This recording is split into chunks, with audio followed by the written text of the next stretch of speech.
વિષ્ણુના છઠ્ઠા અવતાર એવા પરમ પૂજ્ય પરશુરામ ભગવાનની જયંતિ નિમિત્તે આજે આપણે સૌ પરશુરામ ધામ ખાતે ઉપસ્થિત થયા છીએ। ત્યારે તાજેતરમાં જ કાશ્મીરના પહેલગામમાં જે આપણા ભારતીય નાગરિકોએ પોતાનો જીવ ગુમાવ્યો છે, ક્રૂર આતંકવાદી હુમલાથી આખો દેશ કાપી ઉઠ્યો છે, ત્યારે સૌને રાષ્ટ્ર સર્વોપરી છે, રાષ્ટ્રના નાગરિક સર્વોપરી છે અને રાષ્ટ્રની સંપત્તિ સર્વોપરી છે। ત્યારે આપ સૌ બધા જ ધર્મના વર્ગના લોકો અહીંયા ઉપસ્થિત થયા છે। ત્યારે હું 28 જેટલા દિગ્ગજ આત્માઓને કોંગ્રેસ પાર્ટી તરફથી અમરેલી જિલ્લા તરફથી શ્રદ્ધાંજલિ અર્પું છું। જય હિન્દ, જય ભારત, જય પરશુરામ। હવે હું વિનંતી કરું આંતરરાષ્ટ્રીય વિશ્વ હિન્દુ પરિષદના સૌરાષ્ટ્ર કચ્છના આમ તો વિશ્વ હિન્દુ પરિષદ, આંતરરાષ્ટ્રીય વિશ્વ હિન્દુ પરિષદ જે સાહેબને આપણે કહીએ એમ, કેમ કે નાનપણથી જ સાહેબ કામ કરતા ને આપણે બધા જય શ્રી રામના નારા લગાડતા, એટલે આપણા સૌના માર્ગદર્શક શ્રી ગજેરા સાહેબને વિનંતી કરું કે 2 મિનિટ શાબ્દિક શ્રદ્ધાંજલિ આપી તેઓ શ્રી ગજેરા સાહેબ। ગજેરા સાહેબનું કેવું છે કે મજબૂતભાઈ એમની વતી શ્રદ્ધાંજલિ આપશે। સાહેબની તબિયત થોડી નાદુરસ્ત હોવાના હિસાબે શ્રી મજબૂતભાઈ બસિયા। જય શ્રી રામ। તો ગજેરા સાહેબને થોડીક જીભની અત્યારે થોડીક તકલીફ થઈ છે, એમના કારણે બોલવામાં મુશ્કેલી રહે છે। આજે ભગવાન પરશુરામના જન્મ જયંતિ નિમિત્તે જ્યારે વિશાળ હિન્દુ સમાજ એકત્ર થયો હોય ત્યારે સર્વપ્રથમ સમસ્ત બ્રહ્મ સમાજને નતમસ્તક વંદન સાથે અભિનંદન એટલા માટે કે આટલો સરસ આપણા કોઈ વારસદારનો ઉત્સવ હોય અને ત્યારે પણ જે ભારતમાં જે બનાવ બન્યો હોય એમને વિશેષ નોંધ લઈ અને જે આત્મા ઈશ્વરના સાનિધ્યમાં જેમનું સ્થાન થયું છે એમને આજે યાદ કરી અને સમસ્ત બ્રહ્મ સમાજ દ્વારા જ્યારે એમને બધાને એક તાંતણે ગૂંથી અને શ્રદ્ધાંજલિનું જે આયોજન કર્યું છે એ માટે સમસ્ત બ્રહ્મ સમાજને નતમસ્તક વંદન। આપણને બધાને ખ્યાલ છે કદાચ આપણે ત્યાં એવો કંઈ બનાવ બન્યો હોય એ બનાવને આપણે જાતિવાદ જ્ઞાતિવાદ એમાં સંકળી અને પૂર્ણ કરતા હોય, પણ જ્યારે ધર્મવાદને લઈ અને જે બનાવ બનતો હોય એ બનાવને જે આતંકવાદીઓ દ્વારા કે તમે હિન્દુ છો આવું પૂછી અને જ્યારે એમની હત્યા કરવામાં આવી છે ત્યારે આપણે પણ વિચારવું જોઈએ કે આજે આપણી સલામતી કેટલી અને કેવી રીતની। કારણ આ આતંકવાદી એ કોઈ ધર્મ નથી એવું ચોક્કસ કહે છે, પણ ચોક્કસ ધર્મના લોકો તો એ આતંકવાદીમાં સમાયેલા છે એ સાબિત થયું। કારણ નહીતર ક્યારેય કોઈ ધર્મવાદ પૂછીને આવે હત્યા કરવામાં ન આવે। આ જે આપણા હિન્દુઓની ક્રૂર હત્યા થઈ છે એમને 100% જવાબ આપણી સરકાર દ્વારા આપવામાં આવશે એવી અત્યારની બાહેંધરી પણ છે, પરંતુ આપણે બધાએ પણ એ સરકારની સાથે જો આપણા સદવિચારોથી ગૂંથાઈએ જોડાઈએ તો 100% ફરીવાર આવી ક્યારે હિંસાત્મક પ્રવૃત્તિ આ સમાજમાં કે આ વિશ્વમાં ન બને એવી પણ શક્યતા નકારી ન શકાય। એ માટે સર્વ જે લોકોની હત્યા થઈ એ તમામને આપણે ભાવપૂર્વક શ્રદ્ધાંજલિ આપીએ અને એ શ્રદ્ધાંજલિના સંકલ્પ સ્વરૂપે આપણે પણ તો સંકલ્પ લઈએ કે આતંકવાદી પ્રવૃત્તિ કરનાર લોકોનો તો બહિષ્કાર 100% કરીએ, પણ એમને એવો વિચાર આપનાર, એમને હૂંફ આપનાર, કોઈ પણ પ્રકારે તન મન ધનથી પણ સહયોગ આપનાર જે કોઈ વર્ગ, જે કોઈ સમાજ કે જે કોઈ ધર્મના લોકો હોય એમનો પણ આપણે 100% આત્મીય રીતે બહિષ્કાર કરવો જોઈએ। કારણ જેનું પરિણામ આપણને ખબર છે કે આપણે માત્ર અમરેલીની અંદર શ્રદ્ધાંજલિ સ્વરૂપે જે પાર્થિવભાઈ, હિતેશભાઈ, સમગ્ર ટીમ જે આયોજન કર્યું હતું અને રાજકમલ શોકે આપણે શ્રદ્ધાંજલિ આપી ત્યારે દાદા 1 જ મિનિટ ખાલી એટલા માટે કે આ કરવો જોઈએ। ત્યારે આપણે કોઈ ધર્મવાદ જાતિવાદનો બહિષ્કાર માટેનો ઉલ્લેખ નહોતો કર્યો, છતાં પણ એ મુસ્લિમ સમાજ દ્વારા અમરેલીના રાજકમલ ચોકમાં જે શ્રદ્ધાંજલિનો તરત જ બીજા દિવસે કાર્યક્રમ આપ્યો આપણે બધા સમજી શકીએ કે શેના માટે આપ્યો। એમાં ક્યાંય પણ હિન્દુ સમાજની શ્રદ્ધાંજલિ સ્વરૂપનો એક પણ શબ્દ જો એના વિડીયોમાં હોય તો 100% કોઈ બતાવી શકે। કારણ એમને ખ્યાલ આવ્યો કે જે પ્રવૃત્તિ ત્યાં થઈ છે એમનું પગલું જો અમરેલીમાં પણ અસરકારક દેખાતું હોય ને એને આ શ્રદ્ધાંજલિનો કાર્યક્રમ આપવો પડતો હોય તો આપણા બધા માટે ખરેખર તાકાતની વાત છે।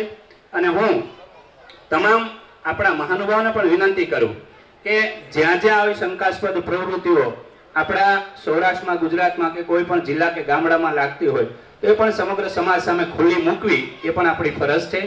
એટલે આવી કોઈ પણ પ્રવૃત્તિનો સાથ સહકાર આપનાર વ્યક્તિઓનો પણ આપણે 100% બહિષ્કાર કરી અને આપણા જે હિન્દુ સમાજની હત્યા છે જે આત્માનો શાંતિ સ્વરૂપે આપણે એવો સંકલ્પ લઈએ તો જ એમની આત્માને સાચી શ્રદ્ધાંજલિ અર્પી શકાય. આજના દિવસે આટલું કહી ભગવાન પરશુરામના ચરણોમાં પણ વિનંતી અને પ્રાર્થના કે આ દિવંગત આત્માઓ છે એમને 100% એમના શાંતિ અર્પે અને એમના પરિવારને ભગવાન પરશુરામ જેવી હિંમત આપે કે આવું તમામ હત્યાઓનો બદલો 100% લઈ શકે એવી આજના દિવસે શ્રદ્ધાંજલિ સાથે સર્વને જય શ્રી રામ.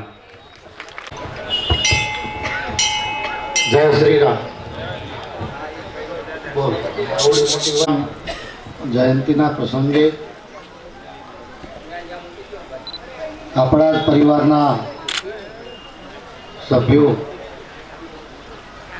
જે વીરગતિને પામ્યા છે તેમનો આ શ્રદ્ધાંજલિનો કાર્યક્રમ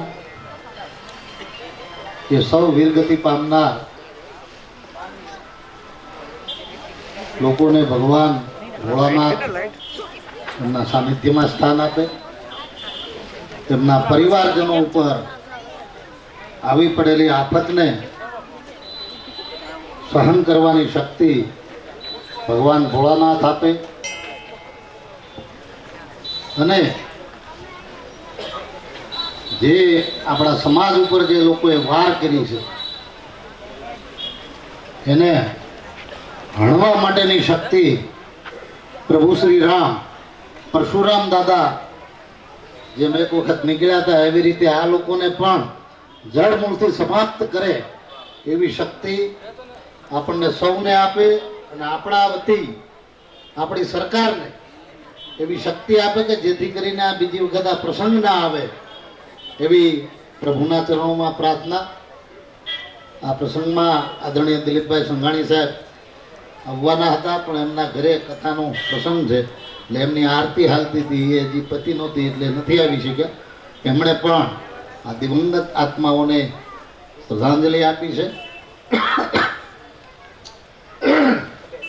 અને આપ સૌને પણ પરશુરામ દાદાની જયંતીની શુભકામનાઓ પાઠવી છે. એ વાત સાથે સૌને જય શ્રી કૃષ્ણ.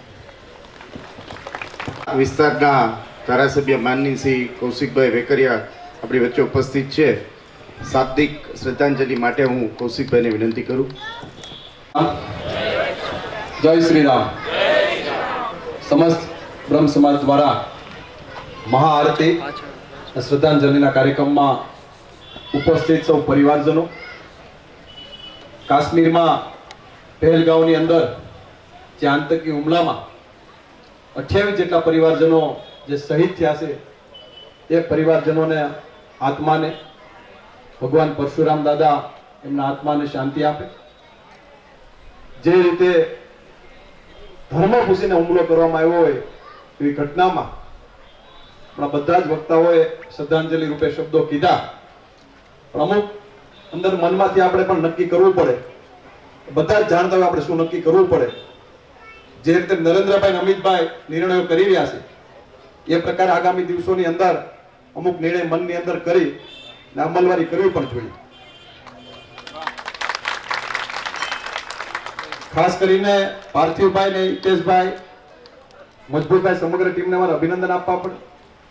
શ્રદ્ધાંજલિનો કાર્યક્રમ સિનિયર સિટીઝનથી રાખી જીવરાજ મહેતા શોક સુધી કાર્યક્રમ કરવામાં આવ્યો. થોડુંક દુઃખ સાથે પણ કહેવું પડે કે આવા શ્રદ્ધાંજલિના કાર્યક્રમો હોય, એક હિન્દુ પરિવાર ઉપર ઘા આવ્યો હોય ત્યારે કોઈને મેસેજ આપવાની જરૂર ન પડે. આપણે તમારી મારી બધાની ફરજ હોવી જોઈએ કે 5000 માણસો ત્યાં ઉમટી પડવા જોઈએ, એ પણ આપણી બધાની ફરજ છે. પણ ભગવાન ભોળાનાથને પ્રાર્થના કરીએ કે આતંકી હુમલામાં જે આપણા પરિવારજનો શહીદ થયા છે એમને આત્માને શાંતિ મળે, એમના પરિવાર ઉપર જે ઘા આવ્યો છે એ ઘા સહન કરવાની ભગવાન ભોળાનાથ એમને શક્તિ આપે અને આગામી દિવસોની અંદર કાંઈ ને કાંઈ નવું થવાનું છે એમાં કોઈ શંકાને સ્થાન નથી. પણ સમસ્ત બ્રહ્મ સમાજને હું હૃદયપૂર્વકની શુભકામના પાઠવું છું કે મહાઆરતી સાથે શ્રદ્ધાંજલિનો પણ કાર્યક્રમનું આયોજન કરવામાં આવ્યું એ બધું સમગ્ર ટીમને હૃદયપૂર્વકની શુભકામના પાઠવું છું. બધાને જાજાથી મારા જય શ્રી રામ, જય પરશુરામ.